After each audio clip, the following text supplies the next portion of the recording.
Baiklah, Assalamualaikum warahmatullahi wabarakatuh. Anak-anakku sekalian, eh, kali ini kita akan membahas tentang gerak parabol ya. Nah, ini masih dalam bagian gerak yang seperti video sebelumnya, bahwa eh, gerak itu berdasarkan lintasan ada tiga ya. Ada gerak lurus ya, kalau kita bahas kemarin ada gerak lengkung atau gerak parabol karena lintasannya ini lengkung ya, dan juga ada gerak melingkar karena lintasannya berupa lingkaran. Nah, kali ini kita akan bahas tentang gerak parabola atau gerak. Nah, gerak parabol atau gerak peluru ini lintasannya seperti yang terlihat itu berupa garis lengkung ya. Nah, ini juga disebut gerak dua dimensi karena melibatkan sumbu X di sini dan sumbu Y di sini ya. Oke.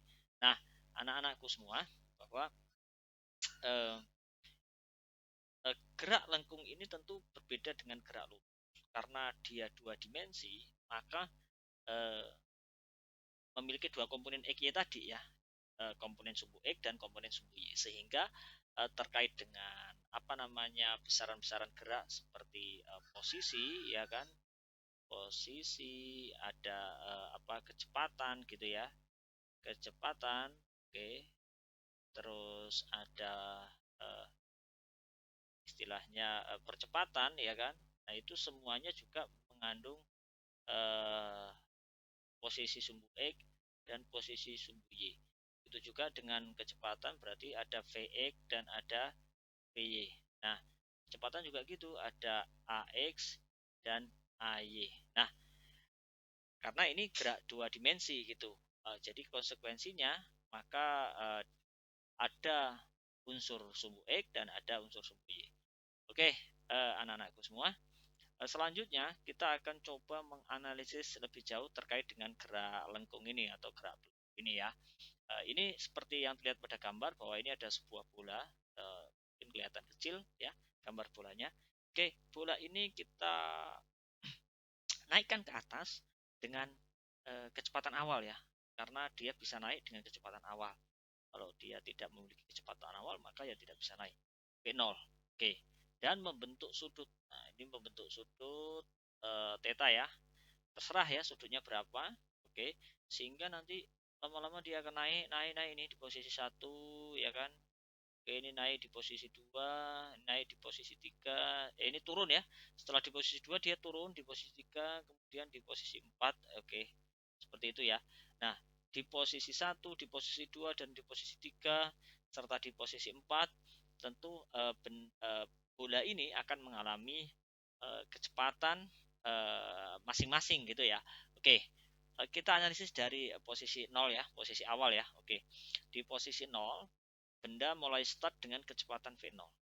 Karena ini apa namanya gerak dua dimensi, maka kecepatan ini atau V0 ini terdiri dari dua komponen, yaitu kecepatan sumbu Y ya, kita proyeksi karena dia secara vektor, kemarin sudah kita pelajari bahwa kalau ada vektor dia membentuk sudut ya, oke, terhadap sumbu X atau Y, maka dia diproyeksi ya, ini namanya proyeksi vektor. Maka di V0 vektor kecepatan awal ini menjadi V0Y ya kan, V0Y dan menjadi V0X. Nah, V0Y berarti arahnya ke atas.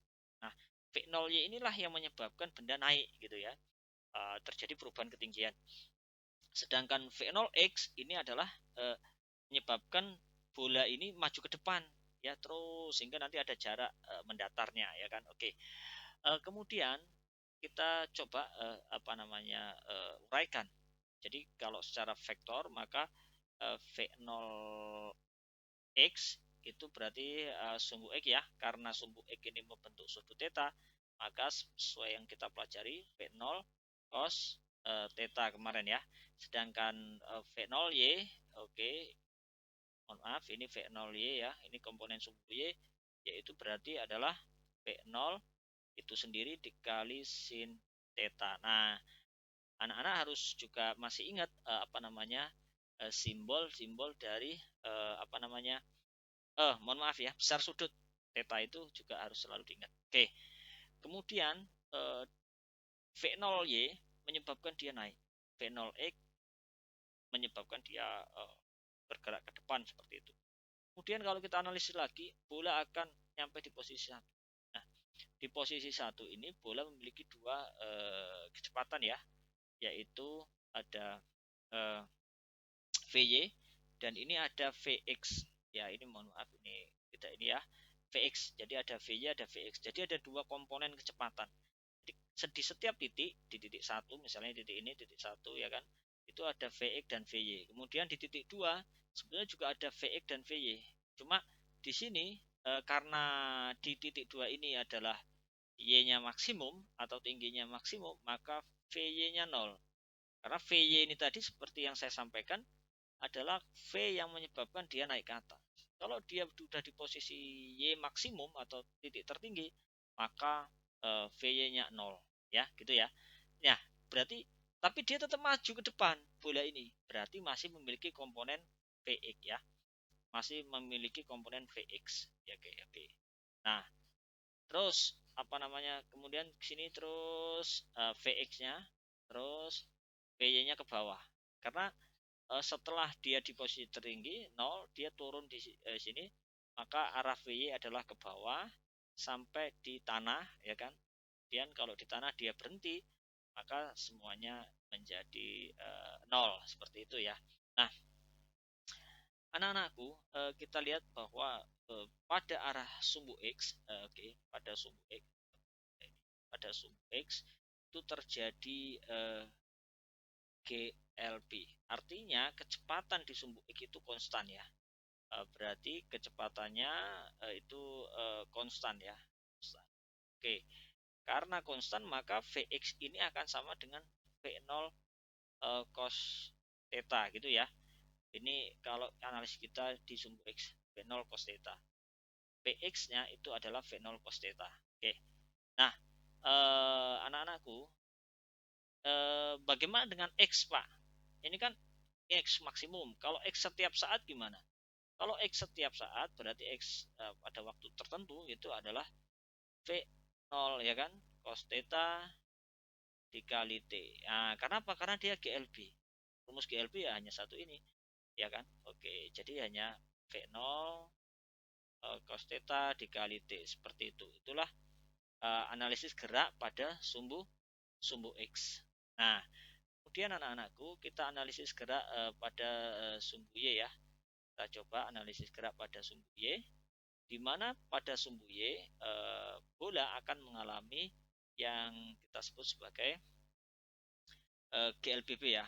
Di sumbu Y, oke, sumbu Y gerak mengalami GLBB. Kenapa Pak GLBB? Karena ada perubahan kecepatan ya, dari V0 menjadi VY di titik tertinggi 0. Jadi dari ini ada kecepatan, ada perubahan menjadi 0 di titik tertinggi, kemudian dia turun ya. Di sini turun juga ada perubahan kecepatan lagi, semakin mendekati bumi kecepatannya semakin kuat, sehingga dia di sumbu Y adalah GLBB, sehingga VY ini adalah kecepatan setiap titik ya, baik di titik 1, nanti kalau di sini di sini itu ya, itu adalah kita pakai rumus GLBB ya, V0Y ya kan, min GT gitu ya. Kenapa Pak pakai GT Pak? Karena ada percepatan yang lebih, ini adalah percepatan gravitasi yang arahnya ke bawah. Jadi kalau untuk gerak parabol percepatannya adalah percepatan gravitasi. Kita tidak pakai percepatan A, tapi kita pakai percepatan gravitasi karena percepatan konstan yang bekerja pada benda ini adalah percepatan gravitasi. Oke, karena V0Y ini punya komponen tadi V0Y, V0 sin theta ya kan, maka VY-nya adalah V0Y V0, mohon maaf ya, kita ulangi, oke, maka V0 sin theta gitu kali sin theta min Oke, min GT ya. Oke, ini sin ya, kelihatan ya. Oke, sin theta min GT. Nah, inilah kecepatan setiap saat ya, setiap saat. Oke, kecepatan benda di setiap ketinggian. Nah, atau setiap waktu. Nah, ketika di Y maksimum, itu VY-nya sama dengan 0. Oke, sama dengan 0 ya. VY sama dengan 0. Ini di ketinggian maksimum VY-nya sama dengan 0. Artinya apa? Kalau di ini sama dengan 0, maka ya 0 sama dengan V0 sin theta min GT. Kalau kita pindah ruas, berarti GT sama dengan V0 sin theta. Sehingga kita peroleh T ya untuk mencapai titik tertinggi dari 0 ke 2 gitu ya. Posisi 0 sampai posisi 2, maka rumusnya adalah V0 sin theta per G. Seperti itu anak-anak ya. Jadi inilah analisis gerak pada sumbu Y. Nah, kecepatannya adalah ini kecepatan setiap saat. Ini waktu untuk mencapai titik tertinggi, ya kan? Untuk mencapai Y max. Oke. Lalu bagaimana dengan ini Pak? Bagaimana dengan Y setiap saat Pak? Oke. Y setiap saat gimana rumusnya? Kan tadi ada X setiap waktu ya. X setiap waktu. Kalau Y setiap saat, oke, kita akan coba ini dulu ya. Kalau Y setiap saat gini ya, seperti halnya rumus GLBB ya, YT sama dengan ya kan P0Y min kali T ya, kali T, oh, maaf ya saya hapus. Oke. P0Y kali T, oke, plus minus ya, atau min setengah GT kuadrat. Oke, ini YT setiap saat, atau kalau kita tulis berarti YT adalah V0 sin theta dikali T min setengah GT kuadrat. Oke, nah inilah ketinggian benda setiap saat. Oke, nah setiap saat itu ya tergantung waktunya. Nah, Pak, bagaimana kalau Y maksimum? Berarti Y maksimum berarti waktunya adalah waktu yang dibutuhkan benda untuk apa namanya bergerak sampai ke titik tertinggi. Oke, coba kita akan analisa ya untuk waktu yang di maksimum gitu ya. Oke, kita ini. Nah, kita tulis di sini misalnya tadi waktunya adalah untuk mencapai Y max gitu. Oke, adalah V0 gitu ya. Sin theta per G. Nah, ini waktu untuk mencapai maksimum, sedangkan Y setiap waktu tadi adalah V0 sin theta kali T min setengah GT kuadrat. Nah, ketika kita substitusikan, masukkan ke sini, maka kita akan memperoleh YT berarti V0 sin theta kali ya V0 sin theta per G gitu ya, dikurang setengah G kali V0 sin theta per G kuadrat. Oke, nah kita akan dapatkan V0 kali V0 berarti V0 kuadrat, sin kali sin berarti sin kuadrat gitu kan.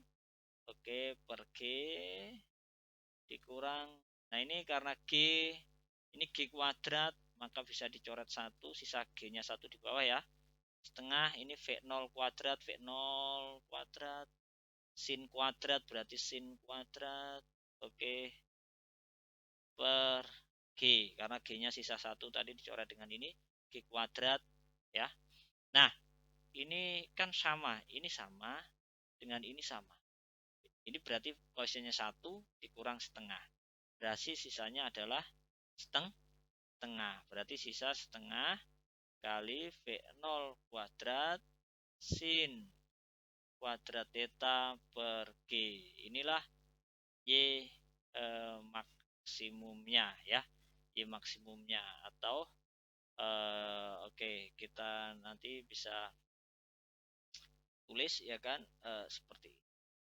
Oke, ini adalah Y maksimum.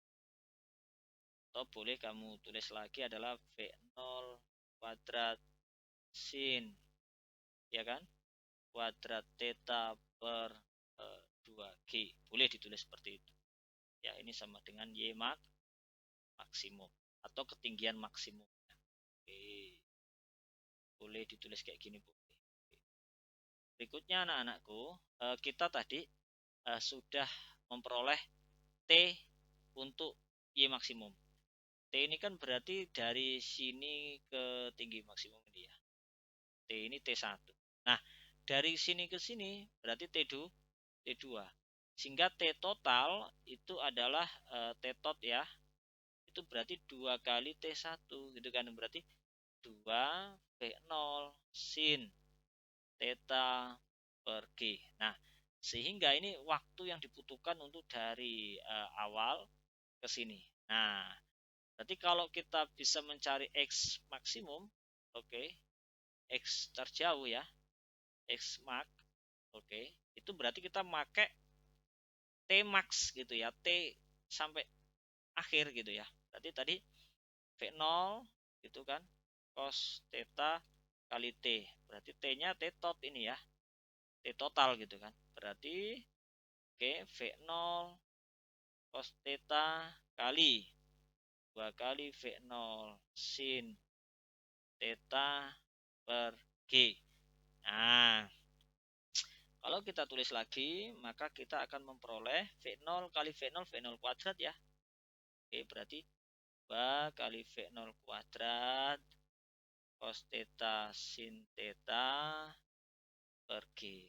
Boleh seperti itu atau boleh ditulis bahwa ini sama dengan V0 kuadrat ya kan sin 2 theta per G. Nah, boleh pakai apa namanya persamaan yang ini. Oke, boleh persamaan yang ini. Silahkan nanti dicari gitu. Nah, atau anak-anak boleh pakai rumus yang ini ya, yang bawah ini. Sama sin 2 theta itu sama dengan secara trigonometri kemarin sudah kita pelajari ya. Nah, jadi kita persamaan gerak parabol ini yang Bapak beri kotak-kotak ini adalah persamaan utama dari dari gerak dua dimensi atau gerak parabola.